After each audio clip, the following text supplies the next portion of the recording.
Forgive me! Ulrika!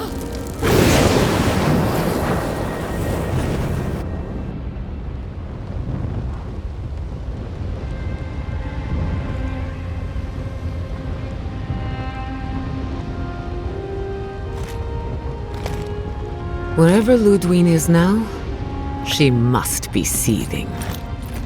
Of course, we'd be happy to kill her again, if needed.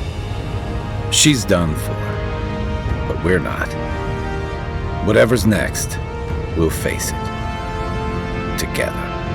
Gods, you're all gonna make me sick. But carry on. Unraveled at last. We no longer feel her wire against our flesh. We are free always. We are free forever. Silence falls over Paradise, as though the city is holding its breath. Then you hear it, the ringing of a distant bell, the waving of banners, and cheers of victory. After a short and bloody conflict, the dust has finally begun to settle. You feel Sapadal close to your thoughts, stirring with interest. The god of the living lands is observing this moment, unfettered by confusion or fear. For the first time in centuries, they understand. The Paradise militia rallies to you, the outsider who defended them in their hour of need. Whatever happens next, you have won their confidence. You take a moment to reflect on the calm. Not so long ago, you arrived at these shores on a simple errand, which turned out to be anything but simple. The dream scourge is over, and the island has been cleansed of plague. A time of healing and mourning follows. People look to you for answers about the source of the affliction. You tell them the truth, how the plague came from a power beyond mortal understanding, and how it is finally at peace. With your guidance, the Living Lands becomes a vassal of the Adiran Empire. In exchange for their taxes and soldiers, the free settlements are protected from future attacks. The fight for survival is over. You showed the rebels of Paradise mercy, but they can never trust the Empire. Instead, they keep to the wilderness, always 2 steps ahead of Adir, only attacking when provoked. That is as close as they come to peace. The refugees of Emerald Stair find a cold welcome in the city of Paradise. Animancy is frowned upon, but their knowledge of agriculture is highly valued. The first bountiful harvest improves relations. In time, the people of Emerald Stair return to their city of Fior Messiverno. Animancy still has a place in the Living Lands, but the Empire's disapproval gets in the way of progress. Their work is slow, but unstoppable. Though Adir has promised that the Living Lands will retain their autonomy, not everyone in Shatterscarp trusts the Empire. But many Adiran ships sail into the Graveroom's ports, bearing fine linens and aged wines. These ease the painful memory of the day Reamgrim culled their people. After the Living Lands is declared a vassal of Adir, Solace Keep reluctantly opens the doors of its fortress, though not before numerous missives are sent to Mihala demanding the Graveroom be honored. Her reluctance costs the dwarves. The Pargrunen are never favored in trade negotiations, and are the last to be supplied by Adiran caravans. But the Wardens have rounder bellies than anyone can remember. For the first time in many years, Kai feels an agreeable restlessness.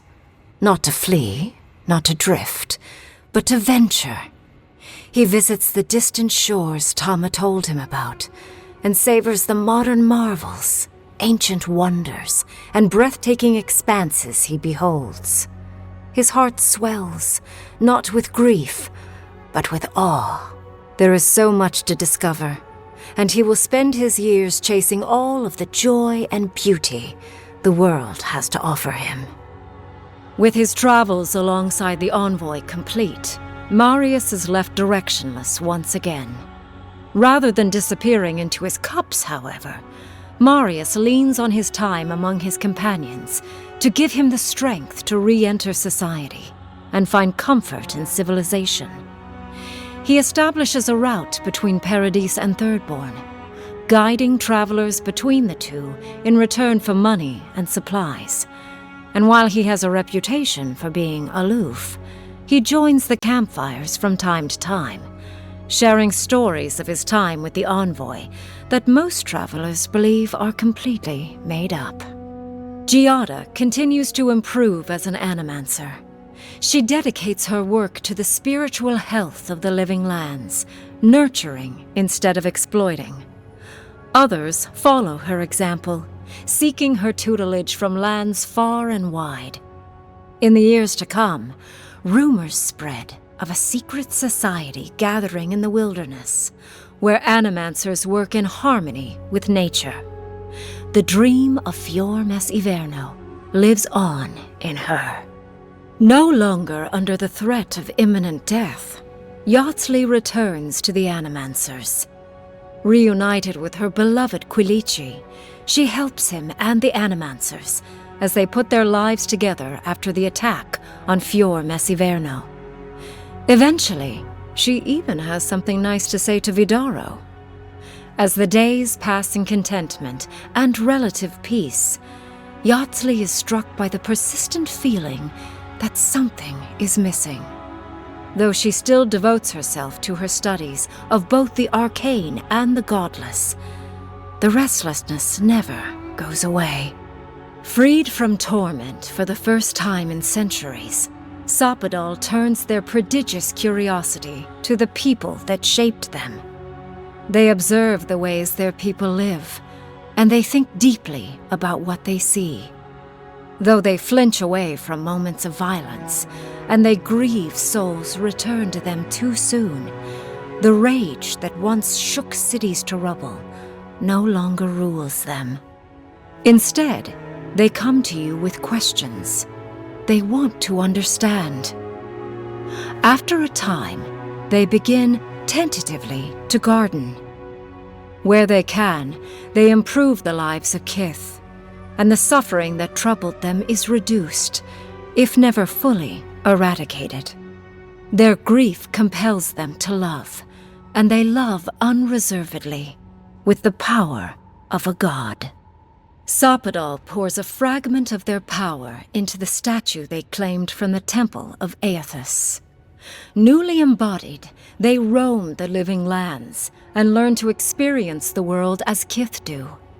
Their first attempts at locomotion are clumsy, and a stand of innocent trees is violently returned to the wheel. But as their confidence grows, so does their grace.